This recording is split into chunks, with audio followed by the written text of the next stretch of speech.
my music with them, people were very a wave of criticism about her outfits and overall styling. Now, this is nothing new in the world of social media. Celebrity or not, people will always have something to say about what women, especially Black women, choose to wear. I have faced this when I was doing my music videos or promoting my business, and it really does come with the territory. Anytime I get a chance to plug my models, I will. So, story time. So I remember back in 2021 when I first posted them, people were very opinionated, like to a point where it upset myself and the ladies in the agency. I posted this one picture, it's on your screen now, and people were asking why one of the dark-skinned girls was on the ground and everyone else was standing up, as if there isn't a dark-skinned girl standing up. And people were complaining that it's colorism on my end for not centralizing the dark-skinned girl, as it is my obligation to do that. As if I can't randomize the positions of the models based on anything other than skin shade. We were going off of height more than anything, and also what the models wanted to do. But people were so hyper-focused on skin color, and that blew my mind because not everything is about colorism or having to use what people want their imagery to be all the time. Mind you, there were 6 different groups for this project. We were promoting a local and Black-owned makeup product company, so each group had different items. 3 groups did different eyeshadow schemes,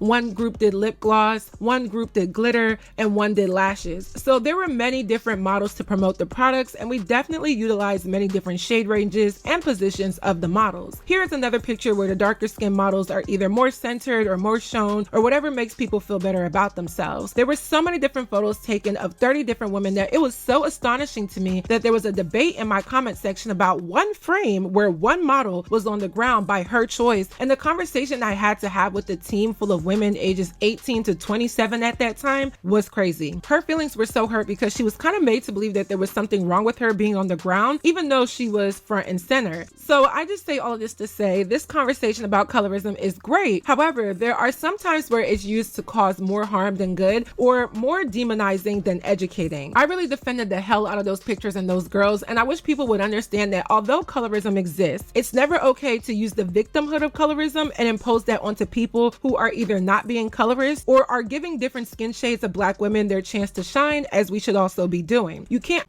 Hello and welcome back to the channel. So I saw Exoticals United's video on I forget the lady's name. She's like a boxer, I believe. She's with the Papoose guy, and she was talking about how light-skinned women are hating on her and stuff.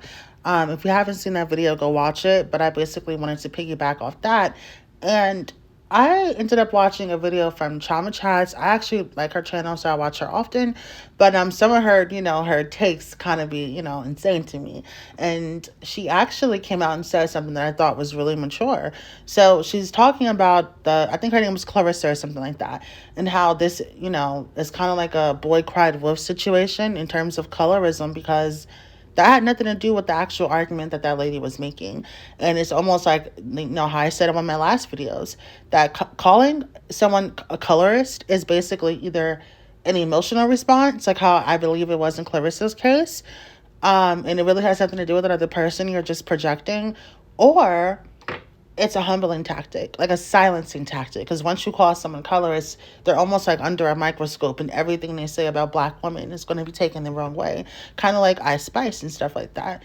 So I basically wanted to piggyback off of this because even Chama herself went through a situation where I guess she had models and there were different color models, and she put certain color models on the ground, and people thought that was colorist. And she, as a dark-skinned woman, should know that, if there's a photo shoot, the dark-skinned girl can't be on the ground because that's demeaning.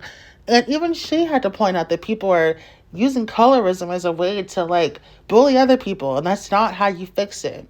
It's almost like you want to bully light-skinned girls into reverting colorism, when really you should be taking it up with the people that in place these rules, which is men. But nobody ever wants to talk about that, And people like to make fun of the exotical space and make it seem like everything we're saying is dumbfounded, and or we're all one channel making up fake stories and fake story times, when even dark-skinned girls can tell you face in front, hey, these are situations where people are saying it's colorism when it's not. And a lot of people really felt like she was tripping, but I feel like once upon a time, people probably would have took that bait. Anything that looks like colorism, people are going to make it that. So that's why I do wonder, has colorism changed? Because in my last video, where it's literally titled Colorism has Changed, people are noticing that instead of fighting colorism, with the powers that be that are enforcing these rules, like doing stuff like the Crown Act and stuff like that legally in the system, people are just hurting people that they believe have privilege, or using it as a way to, attack another person and not have sympathy for them. And even pro-black, channels are calling this stuff out. So I wonder, again, have you guys seen the change when it comes to colorism culture? Whether it's Chrissy no longer talking about colorism, or Chama Chats herself, admitting that a lot of people are doing a boy cried wolf situation whenever colorism comes up, you know? So I know you guys saw the video of Lovely T. She actually mentioned the exoticals. I don't know if she was just saying the term because that term was a thing, before this space got big like that, or if she's actually referencing the space.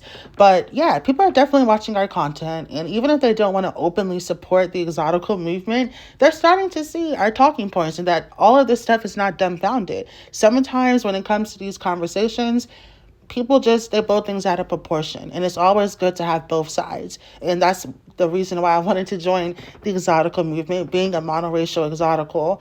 I felt like I could bridge these conversations, So I hope you guys enjoyed this video. Thank you so much and have a beautiful day. And I also wanted to share some pictures of, there was another photo shoot where and even I had brought into it, where I thought, like, wait a minute, is this colorist? I'm a Nicki Minaj fan, and there was a photo shoot with Nicki Minaj, and there was a lady named Kim. She's a dark-skinned lady. She's amazing at what she does. She's a celebrity hairstylist, and basically, I guess, and Karl Lagerfeld, he's a designer, rest in peace to him. This is one of his final big shoots, and he did it with Nicki Minaj. So as Kim is brushing Nicki's hair, she was going to walk away so they can get the shot. And Karl says, no, Kim, stay in the photo.